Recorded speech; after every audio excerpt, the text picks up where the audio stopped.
Welcome to Cathedral Talk, a podcast about architecture and Minecraft, where we converse to save Notre Dame.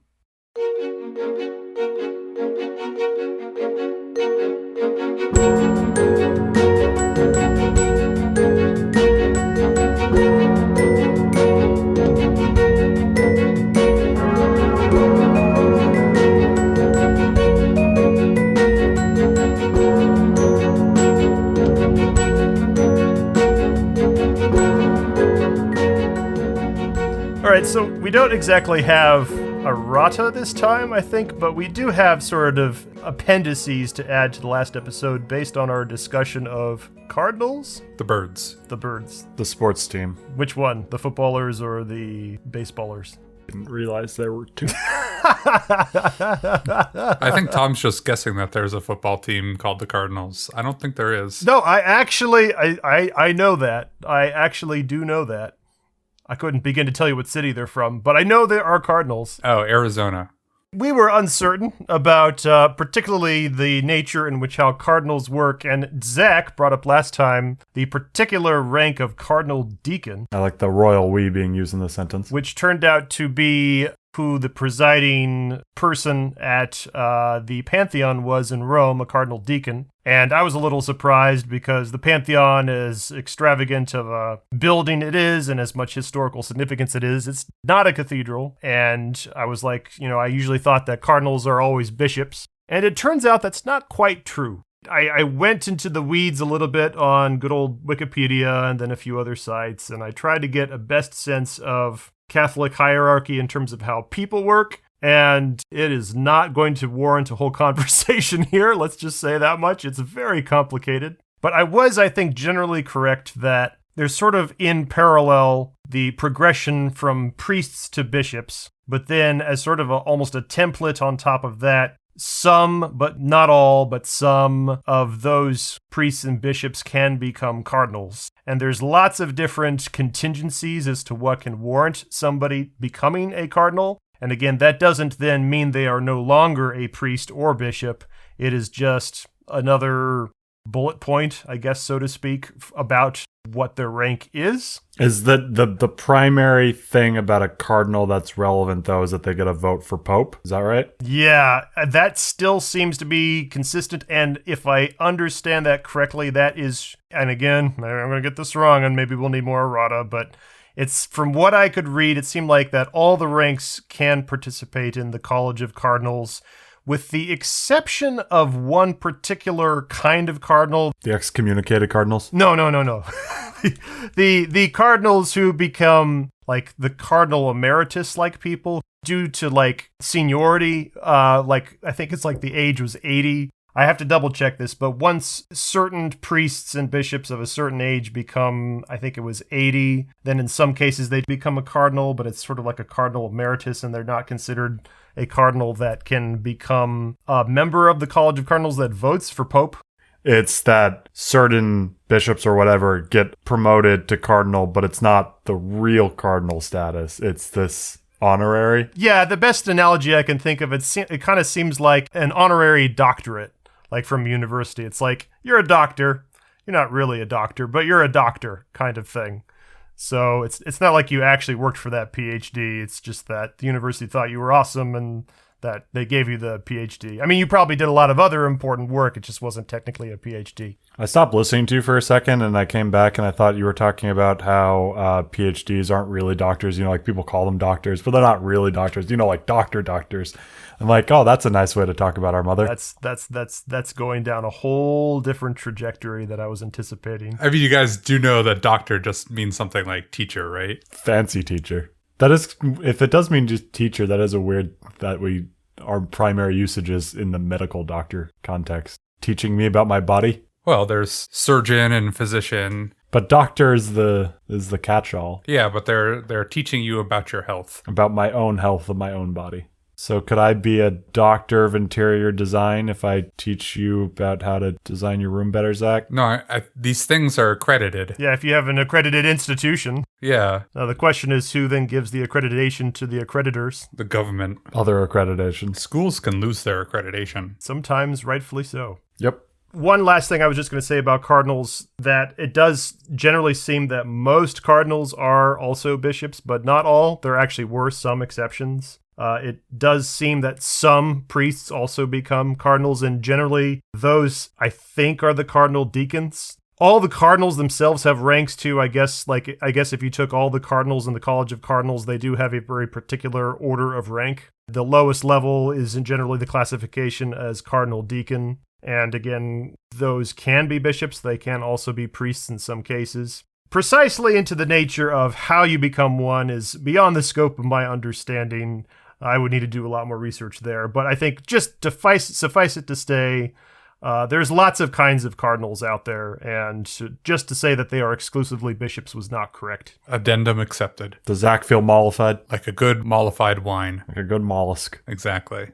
I'll say one last thing that was especially confusing about this whole thing is that the three classes of cardinals, from what I, again, read here on Wikipedia and other places, is that there's cardinal deacons, which was the lowest level of cardinal, and then there was cardinal priests, and then there was cardinal bishops. And the confusing thing there is it seems as though those upper ranks, cardinal priests and cardinal bishops, does not at all align with whether they are a priest or a bishop. It has everything to do with whether or not they can move diagonally. Yeah. Yes. I could tell David was looking for the chess pun for the longest time and couldn't. No, figure I out how to wasn't. I slide it wasn't. in. I'll take credit, but no, that was well played, all of you. Oh, it was good. Thank you. Apparently, cardinal priests are often bishops, which is confusing because, again, priests could also become cardinals. Now I'm just trying to figure out how to get Rook in here. And then the cardinal bishops are like the senior cardinals, who are pretty rare, and I think that probably includes a mixture of like archbishops and other peoples. But it's quite confusing. But again, I think generally speaking, unless you're in that sort of emeritus category, I think in general the bulk of them do still vote as the College of Cardinals. So it's for the Pope. I'm sure I may got one detail in that very rambly bit of data there as sort of a addendum to what we were talking about, but I hope that was at least more accurate than anything I said in the last episode. So this is related to your earlier question, David. Do you know how many cathedrals or basilicas raise crows or any other from the Corvus family? What?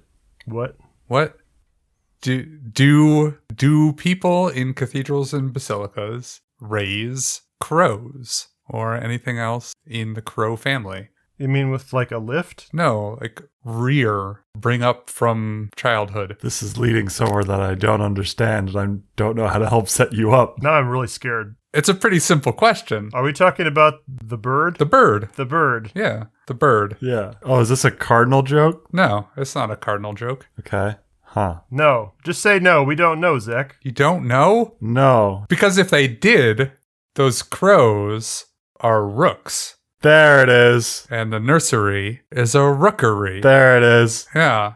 Wow. Oh my god. That's going to take so much editing. Oh my god. No, that's fine. That can all stay in.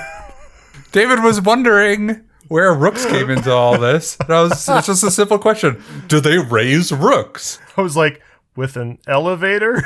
It's like, All I could think was homing pigeons. yeah.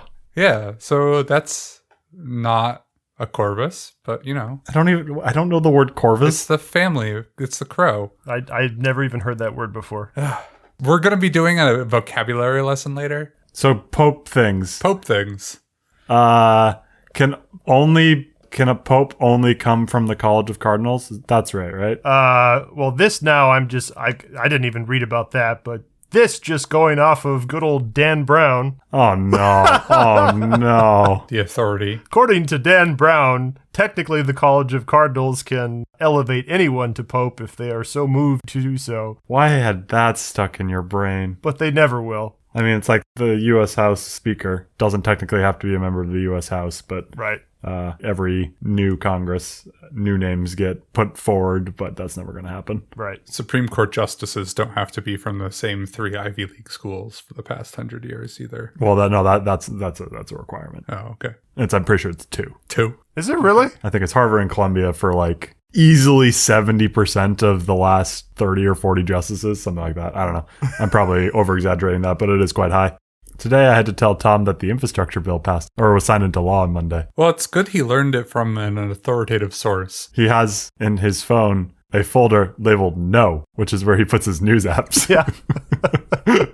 Why even have them installed? It was bookmarks, but I figure one day I might want them. Maybe today's that day, but I think generally I have been a saner person, just assuming that I don't need to read the news. So, yeah. Get all your news from David. I do. He does. Quite literally, and to a larger extent than even I realized. There's an asteroid heading for us right now. Oh, speaking of which, there's an excellent, I'm really excited, new Netflix movie. Don't Look Up. Yeah, Don't Look Up, with Leonardo DiCaprio and Jennifer Lawrence, a bunch of famous people, that is all about essentially an allegory for climate change, but the allegory is a meteor heading to Earth, and they discover it, and then they go to see the president, played by Meryl Streep, and say we need to do something about this right now. It's coming, and I know it's going to kill out all humanity. And the president's like, we will study and observe this. And they can't get anyone to treat it seriously, just like climate change. Is this a farce or is this serious? It's a farce. Yeah, it's a farce. It's a farce. Oh, it's a farce. Yeah. I was going to say, the title Don't Look Up is just very farce-like sounding. I'm very excited for this movie. Who is the president again? Joe Biden. So, we have from time to time talked about Gothic lexicon. And for Gothic lexicon, we have already covered horizontal terminology for the ground plan of Gothic cathedrals. We learned primarily how to sort of section off the different wings of a Gothic cathedral and, what they're called. Of course, we talked about the main chamber where most people sit at the bottom of the cruciform. Ground plan is called the nave. The arms of the cruciform are called the transepts. And then the head of the cruciform is called the choir, with usually an apse or hemicycle. At the top, usually with radiating chapels. And then we have lots of other little pieces of the cathedral. But, we mostly have just so far talked about how to classify where you might be standing were you to visit one. But of course, we live in a three-dimensional world. Prove it. I have faith that we live in a three-dimensional world. And therefore, we should have more words to describe the verticality of Gothic cathedrals as well. Now, we have actually talked about some of these before, which will make this even more fun because we'll see how much David and Zack actually remember from our past conversations. But now we are interested, if you let your eyes slowly work their way up through the interior chamber and bays of a Gothic cathedral, as well as the exterior, how could we classify different things as we ascend the elevation? So, once again, David and Zack have a spreadsheet activity, which I've assembled and is, of course, available in our podcast notes. Oh, geez. And we are going to have David and Zack try to label a transverse cross-section image of a Gothic cathedral. So why don't you guys pull it up, and we should be able to all edit the document together. First of all, maybe before we try to apply some words here, could you guys just describe a little bit for us the image that we see that we are going to be labeling momentarily? So it looks like someone went into Amiens and then took a giant hacksaw and cut out a wedge of the cathedral and put it somewhere else. And so it's got everything in there, from arches to stained glass to vaulting to buttresses. And it is color-coded so that when we choose one of these vocabulary words, we can put it next to the element that word corresponds to on the image. Yep. Did you do the color coordinating? I did do the color coordinating. That's pretty good. I'm getting better at this kind of crap. I took an image from an old book for the particular image, and I cleaned it up with vector graphicking on Adobe Illustrator so I could blow it up super large. And then I actually opened it into Microsoft Word. And then on Microsoft Word, they have the image drawer, and I could just draw shapes into the correct spaces with just straight lines and then have it fill the space with a transparency. Probably something I could have also accomplished with Photoshop. But let me tell you, as a public school teacher, if there's one thing I know how to use, it's Microsoft Word. So stick with what you know. Well, every designer listening to this podcast has had a collective heart attack, so we no longer have to deal with any designers listening to our podcast anymore. Oh, we just lost another one. Now we're down to 11. 11 what? Listeners? I mean, Tom called them viewers. Oh, okay. So viewers? Did I call them viewers? Did I just do that just now? No, earlier in the podcast. 20 minutes ago. We both bumped on it and said nothing about it. Oh, well, And now that needs to stay in. okay. Fair enough. Because the entire audience bumped on it too. Oh, okay. The audience of viewers. Hey, maybe our podcast will be on YouTube at some point. That's something that's in the back of my mind. Well, then this conversation won't make any sense. No, it won't. But few things that we talk about do. Especially cardinals. So I'm just going to grab Oculus because I want to, and I'm going to put it next to the tiny little circular window at the top. Well, I'm 90% positive that the Triforium is the yellow walkway path of windows right above the main arches. Because we did a Triforium tour or rather, I booked a Triforium tour for you at St. Paul's in London. Good for you for keeping track of that. I mean, because that was a very different kind of cathedral, although it sort of had its own Triforium, yeah. Yeah. There was a small chance it was this red part up here, but I'm pretty sure it was the yellow. Okay. All right. I'm going to choose diagonal rib to be the part of the ribbing that goes diagonally. I don't eat meat anymore. By the way, I will say that when you see a repeat of a color, that's not meant to be anything. I just was running out of colors. The colors are just simply meant to be discrete sections, and each separate section of color should have one word. I would guess the webbing would be the things in between the ribs. So it would be like the bat wing, this brown part? Probably. Zach, what's the difference? Oh, is there another rib? Because there's this green rib back there, transverse rib. That's the one that I put down. Don't take credit for it. No, I didn't. No, you get credit for ribs. I don't eat ribs. I eat ribs. I know. I've tried to stop you. Tom says the word clerestory. Clerestory. He says that word a lot. I usually glaze over when he does, so I don't actually really remember where that one is. I think it's in reference to Windows. Yeah, clerestory windows. It might be these red ones way up here. Might move that one, but putting that one tentatively there. The main arcade is where the video games are. You need space for your video games, so that's this walkway area. The capital is the top of this pillar. All right, you taught me this. That one was on a previous episode. The flying buttress. Ooh, oh, yes, this we know. Put outside the building, connecting the buttress to the building. Oh, well, you've named the other thing. You should put that on then, too. I don't know if the buttress is this one or this one, though. Well, if one of them's buttress and one of them's buttress pier, pier is probably the thing on top, right? It's like the pier that the flying buttress attaches to. So this guy? Probably. And then there's just a regular pier? The buttress pier could be the green thing on top of that. Well, then what would the pier be? Yeah, I'm not sure. I'm going to go pier with green. That's a reasonable guess enough. The finial is a combination of letters put incorrectly. I think this purple we didn't do, where the two ribs meet. Yeah, two ribs meet, and then the green area above the arcade arch. These are all random words now. Mullions. Now, if you guys use your noodle, you can figure out that purple connection.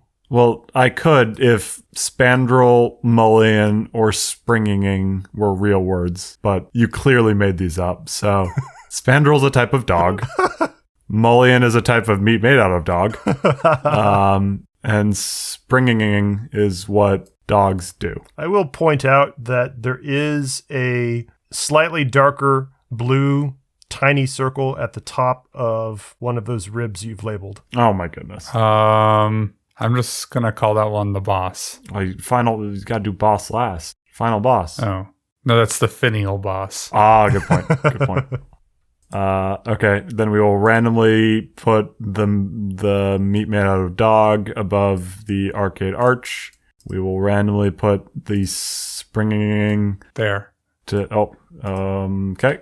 Means the spandrel is the rib connector. That one's pure guesswork.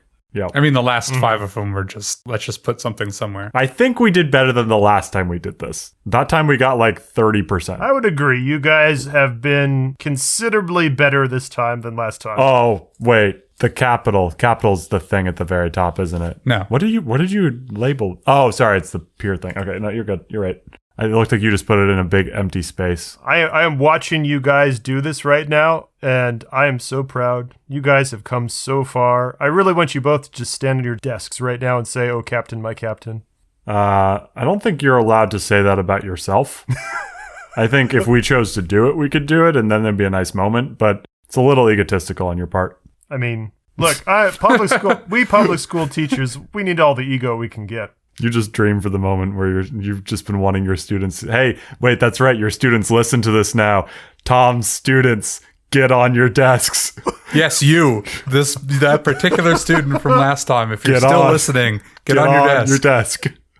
Tom said you're allowed to stand on your desk during class. Please don't stand on your desk. It's super dangerous, and you'd probably hurt yourself, and Tom will get in trouble for it, which is all the more reason to do it. Oh, no. I'm definitely going to help you with the editing on this one.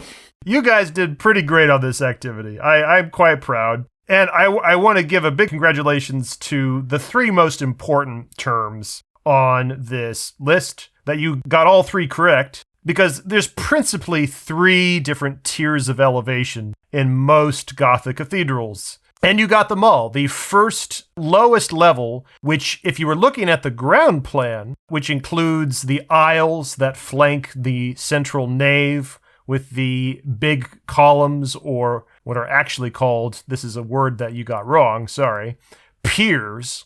Those large piers or columns section off what's called the main arcade. So you guys got that right. That big lowest section with the columns, it's called the main arcade. And in general, in Gothic architecture, an arcade is always just sort of referring to a columned off section. So it's not the only arcade. In fact, you could call the next section above as saying it has a tiny little arcade of tiny little columns. But sort of the main arcade, or if somebody's calling the arcade, they are referring to this lowest section here on a cathedral. Doesn't arcade have something, like in Latin, have something to do with like being able to walk? That would possibly, I'd have to double check, but that would make a lot of sense because, again, the arcade sections off from the nave where people sit in their seats. The side aisles, which are entirely designed for flow of traffic, so people can enter and exit the cathedral and join the congregation or leave. And then we've got the middle level too, David, and I'm quite glad you got this one, the Triforium. Now, I have a few interesting addendums about the Triforium, which I'm going to come back to in a little bit. But the Triforium is this interesting mid-level that exists between the lower level of the cathedral, called the main arcade, and the upper level. And you guys also got the upper level correct too, the clerestory, with the giant windows, usually of lots of stained glass, very elegant, where most of the light is entering the large chamber of the cathedral. But again, it's that triforium that's sort of that interesting wedge in between the two. And I think out of these 3 different elements, the main arcade, the triforium, and the clerestory, the triforium is what's gone through the most evolution over one building to the next to the next. Triforiums have been imagined and reconceptualized very different building to building. And the one you see here is one of the later ones, because this is a cross-section of Amiens. But even if you... pause there. Did you actually recognize that this was Amiens based on that, or was that a guess? Did you scroll down on the image? Yeah, it had it below. It is, in fact, labeled. Moving on. I was going to be so proud of you. Well, I can read.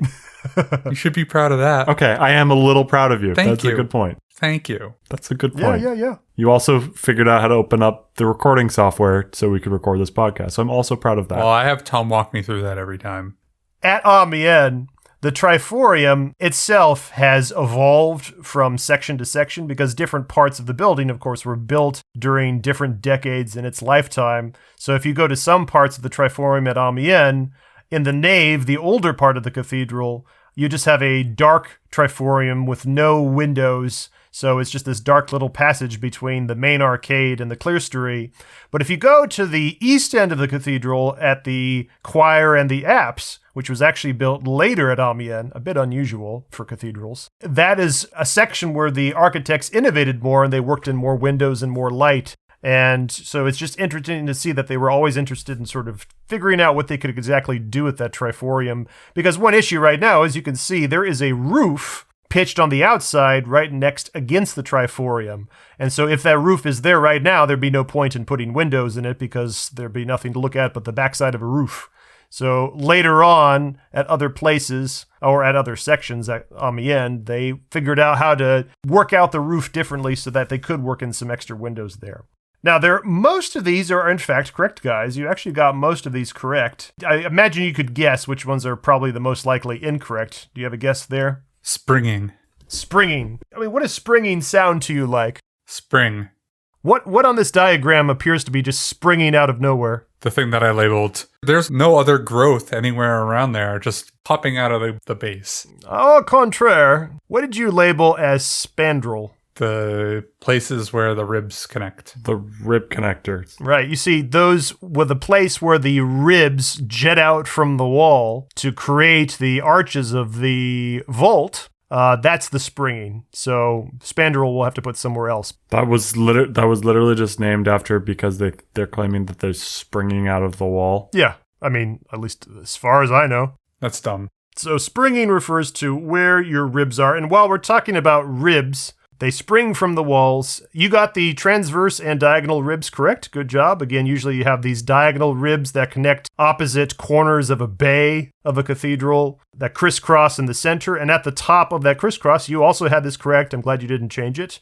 Is the boss stone. The boss stone that sort of holds the whole vault together, because with that stone, everything's resting against it on all sides. And then the transverse rib, this is a transverse cross-section of the cathedral, so that is just sort of lined up with the particular way that this image has been cut. Side to side. Yeah. And webbing, too, was also correct. Webbing refers to the mixture of small little stones lined up together, as well as mortar and even concrete that is poured at the top of the dome that sort of solidifies the whole stone vault structure, so that once the wooden lagging is pulled away, that's sort of the wooden frame that the vault rests on while it's drying after it's been created. Hopefully once they pull that wood away, the vault stays up because those ribs and those webbings of stone all hold themselves together. That's a very technical answer, but I think it's just because it's the same. The webbing in your fingers looks very similar to the webbing in the ribs. Yeah, no, I think that's a pretty apt description there. Looks like bat wings. Mm-hmm. This one I feel like you should have gotten, and I'm surprised that you didn't quite get it because I've said it several times, but the pier, you heard what I said a moment ago about the pier? It's just another word for column, isn't it? Yeah, it's just another word for column, and you've got your main columns below, so move that spandrel word out of there. It's supposed to be pier for these, just the main columns of the arcade. Got thrown by the buttress pier having the word in it. Your instincts were correct that the buttress pier is correct. You can kind of imagine that is just sort of an exterior column that's rising up from the buttress itself, which you also have correct, which is attached to the wall, holding up the base of the wall.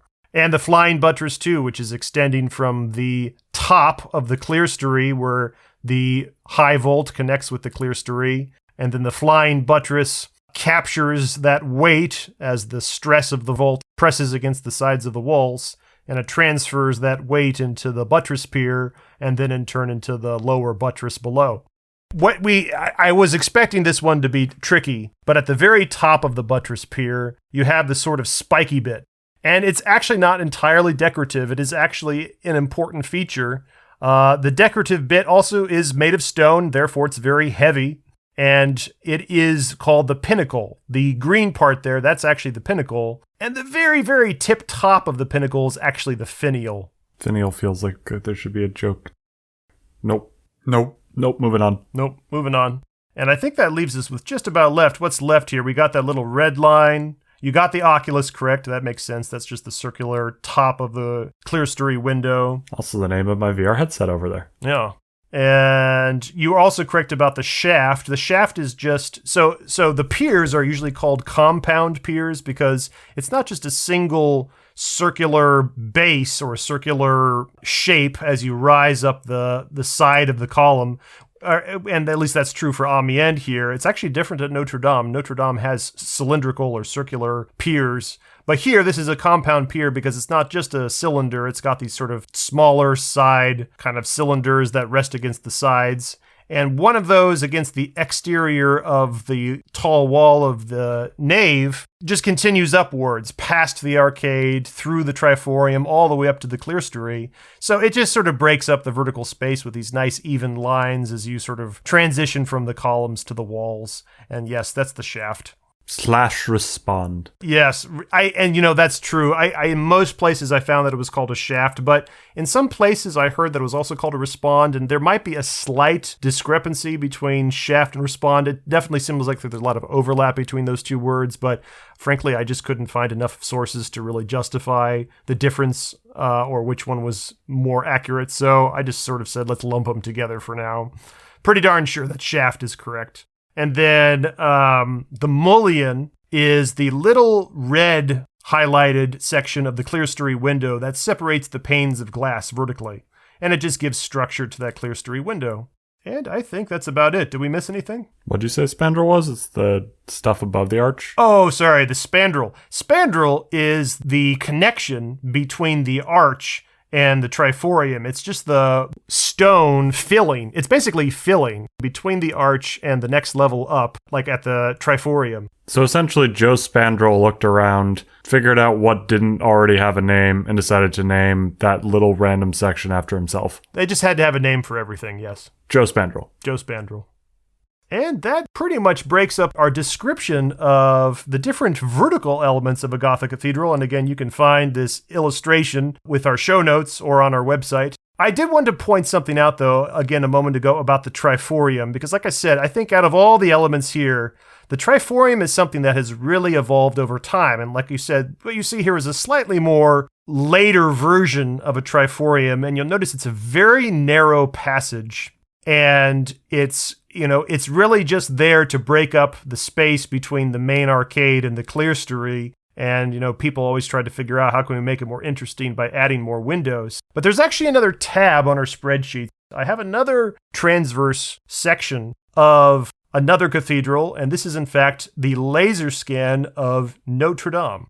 And why don't you guys just take a moment, try to find some differences between the one that we have on Amiens that we just looked at, and then this laser scan. Are we going to do like the Scholastic magazines where we have two images and we try to find the differences between the two of them? If you want to put them side by side, go for it. Well, this one looks like it's from a video game. Yes, the images were produced by a very different medium. One was hand-drawn and one's a laser scan. But continue. The Triforium is not as intricate in its design work as the Amiens one. This just looks like it's more columns and arches and not much else going on there. Feels shorter, too, maybe? Maybe it's because the clerestory is just so tall in comparison. Clerestory is very tall. Mm-hmm. Well, relatively. Remember, Notre Dame is not as tall as Amiens. Amiens is a gigantic cathedral. So if you put them side by side, I think generally you'd find Amiens' clerestory is bigger, but proportionally, by image, I can see why you would say that. Yeah. There's more vaulting than I can tell in the Amiens one. The Notre Dame one has much more vaulting on the sides than That's true. I can tell that the Amiens one has, but that may just be because of where the cross-section was taken of Amiens. Well, actually, no, your instincts there, or your visual analysis is correct. Notre Dame does have a lot more vaulting, especially in the main arcade. Notre Dame is a double-aisled cathedral, and Amiens, for the most part, is a single-aisled cathedral. Oh, yeah. So Notre Dame has two aisles below. They are considerably shorter at Notre Dame. Remember, in a past episode, we looked at, the comparison of the heights of the elements, and I encourage anybody to look at, how different in height those main arcades are.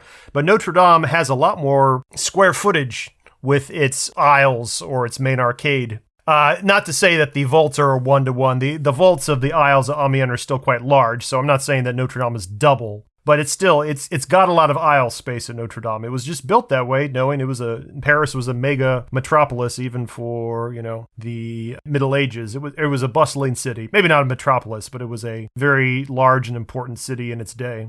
I'll go back to that Triforium, though, Zach, because I think your gut instinct was right, that there is something quite different about the Triforium at Notre Dame.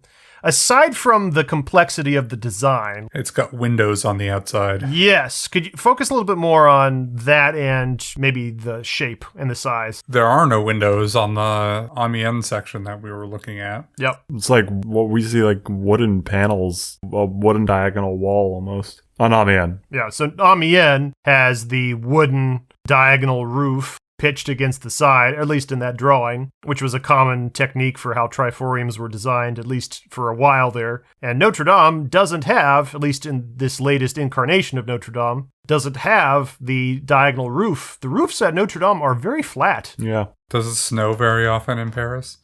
Yeah, it's a good question. You know, if it snowed more in Paris, would this be a terrible design? And the answer could be quite probably. Yeah, it's a very low-pitched roof because they were really trying to optimize more and more windows and more light at Notre Dame. Also, I just wanted to point out, what I'm trying to get at is that the whole midsection there, which what we have been calling the Triforium at Notre Dame, is actually a whole bay's worth of space, right? It's an entire vault above the same-sized vault below it in the main arcade. And that is a very different fact than what we see at Amiens, because at Amiens, the Triforium is just this tiny, narrow passage that some people would have a hard time squeezing through. But this entire space at the mid-level at Notre Dame is an entirely separate vaulted passage. And in fact, I've seen in some texts, and here we go back to who says what, but some say that it is improper to say that Notre Dame actually has a Triforium. Some texts say that what Notre Dame actually has is not a Triforium, but is actually a full gallery that, kind of like the galleries at a theater, if you were at like a play or an orchestra auditorium, or high up in the seats in the higher levels, sometimes those are referred to as a gallery. This whole section, I imagine at one point would have been designed to house more seating, to seat more people to actually watch the service below, which is something you could not do at the Triforium at Amiens. Now, I don't think this has happened in a very long time, if really, for hundreds of years. Only the base level is open to the general public at Notre Dame before the fire. But clearly, that entire separate passageway, which is an entirely vaulted space, was designed to be serviceable and usable for a lot of people, because it's quite large in comparison. I was trying to think if I could think of other cathedrals I've been in where that space is usable for seating or something, and not in the National Cathedral. Yeah, the National Cathedral, it's got a Triforium here in DC. That's true, because there's that level where there's seating. That's on the transepts, though, right? Yeah, so there are mid-levels, but those are true balconies. Like, they may exist at the same level, but they're not part of the interior walls. Sure, right. Right, they're just sort of sitting underneath some of the rose windows. Yeah, right. Which is a bit different. Right. Yeah. And I will say that, while some texts said that it's not really accurate to say that Notre Dame is a Triforium was again designed as that narrow passage just to break up the space between the arcade and the clerestory.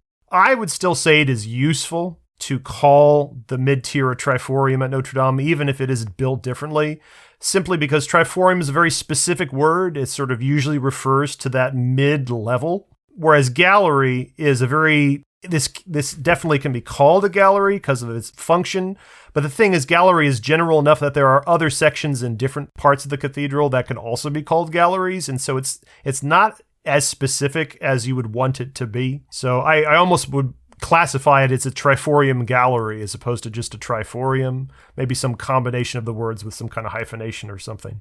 I mean, I don't really like biology all that much, but it kind of, the three stacked sections, the arcade, the Triforium, the clerestory, is kind of like, I think of the three sections on an insect. What are they? Thorax? Gosh, I don't know. Zach, help me out. You know your biology. You know what I'm talking about, though, right? Thorax. I was going to say anthrax is another one, but I don't think that's right. That's a band. It's other things, too. Thorax. Let's see. Parts of insect. Oh, I forgot I don't like looking at insects. Abdomen. Oh, no. 3 segments. Oh, no, the thorax consists of 3 segments. What are the 3 parts of an insect? Head, thorax, abdomen. There we go. Got there. Woo. I couldn't remember the word head. I was about to say, guess who's bringing errata to the next episode? If it's a flying beetle, it's got a flying buttress. Yeah, there you go. If it's a regular beetle, it's got a regular buttress. It's got wings. No. Do some beetles not fly? Paul McCartney. No, Paul McCartney has wings. I got that, sort of. I think I got 75% of that. What?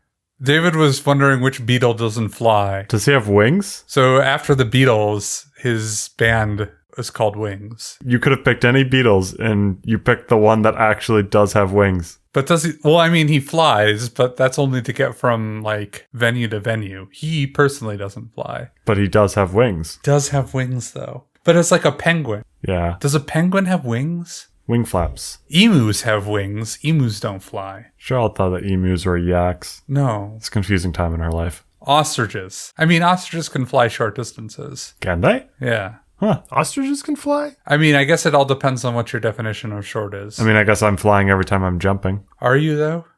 More errata. More errata. If you say things with question marks, you don't have to errata it. Ostriches, emus, cassowaries, ray, and kiwis can't fly. Their puny wings can't possibly lift their heavy bodies off the ground. National Geographic, why do you gotta drag these birds? Like, It's gotta say. They're just truth tellers. oh man. I'm now mostly curious why you thought ostriches could fly. Well, like, it's the same kind of idea about, like, the theory for velociraptors, that, like, you just get into the air just a little bit, and so you can, like, lift onto your prey, and then, like, attack them with your claws, and then use your wings as, like, downforce to bring your prey to the ground. It's not so much for you to traverse distance as it is for you to engage in the act of a takedown more effectively. Anyway, what were we talking? We were talking about beetles that can't fly. That's right. Yeah. Yeah, like ostriches. Like ostriches. Yeah. Beetles and ostriches. Some Beatles, like Paul McCartney. You could have named any other Beatles. Ringo Starr. You picked the one that has wings. But those are the only two alive Beatles, right? The other ones obviously can't fly. Tom feels left out of this conversation because he doesn't know who the Beatles are. I was going to bring up one more fact, but I feel like even for me, it's a Oh, we're way fast. it's a really hard shift in the other direction. So we'll have to save it for another time. That's okay. I needed like a funny thing to wrap this up. Say something funny. Buttress. But.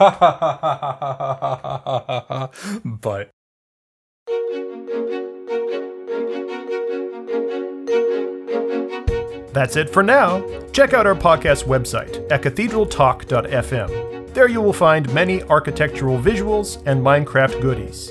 If you would like to support our efforts here at Cathedral Talk to aid in the restoration of Notre Dame, please use the direct link on our website to donate to friendsofnotredamedeparis.org. Friends of Notre Dame is a non-profit organization that is leading the international fundraising efforts to rebuild and restore Notre Dame Cathedral. By donating to them through the link at cathedraltalk.fm, we'll know that our podcast is reaching new patrons. As our own Minecraft project progresses, we'll be sure to share plans, screenshots, and videos for your own visual palette. Good day and happy building.